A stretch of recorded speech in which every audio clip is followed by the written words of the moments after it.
this is Brian Rezny, president of Rezny Wealth Management. You know, some of the stuff that's in the media right now is about the upcoming presidential election. The Democrats are pushing one narrative, the Republicans are pushing another. So let me one of the things that's come up though is, would Trump reignite inflation if he became president again?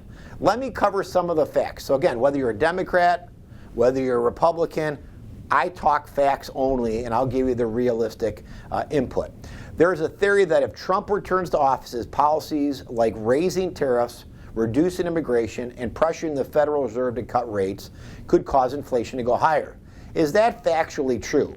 Let's talk now about the facts. The 9.1% peak inflation seen a couple years ago was not under Trump, but under Biden.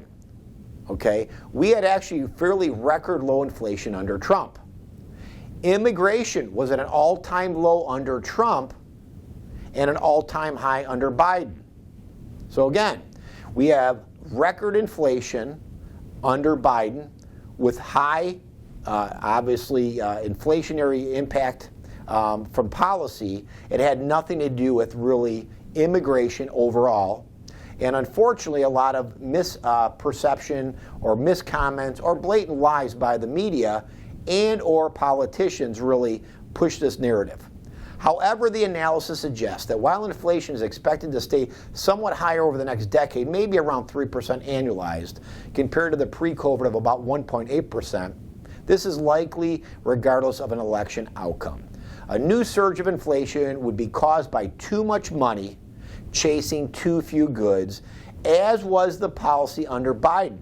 Again, all that free money printing the last 4 or 5 years, and really then pushed out even higher under the Biden administration, caused the inflation issues that we see today. So too much money chasing too few goods. Tariffs and immigration did not cause the inflation problem we saw over the last 3 or so years. Some of the key points.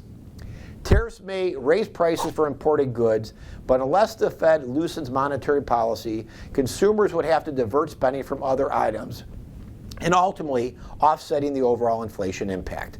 Slower immigration during Trump's first term did not cause a spike in inflation, while higher immigration under Biden has coincided with elevated inflation of around 5.6%. Monetary policy, not tariffs or immigration, is the primary determinant of inflation. While Trump could appoint a federal official, these terms come over gradually. The Senate has to make major confirmations. Nominees are unlikely to deliberately cause high inflation. Some of the potential appointees under the Trump administration, again, would not cause inflationary issues and really would be tilted more towards quality growth of the U.S. economy, and it wouldn't cause, again, a spike in inflation.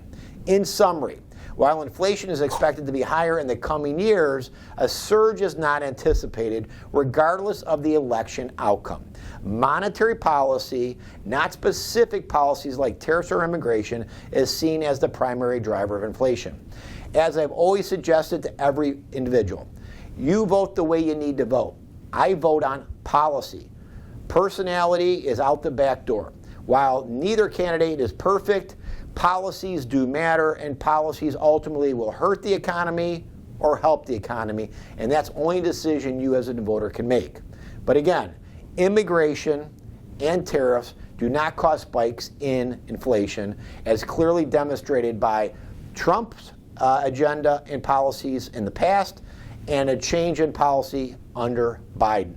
So again, overall, it's overspending money that causes the ultimate inflationary spike. If you're not a client of Rezny Wealth Management and you're realizing the advice you're getting is simply not the best, it's not working for you, and the firm you're working with is not a fee-only fiduciary money manager, it's time you stepped up to real money management and a firm that actively manages your money, legally works for you 100% of the time, offers exceptional client service and communication. Call my office for a consultation. We'd like to help you get your portfolio back on track. Have a safe and profitable day.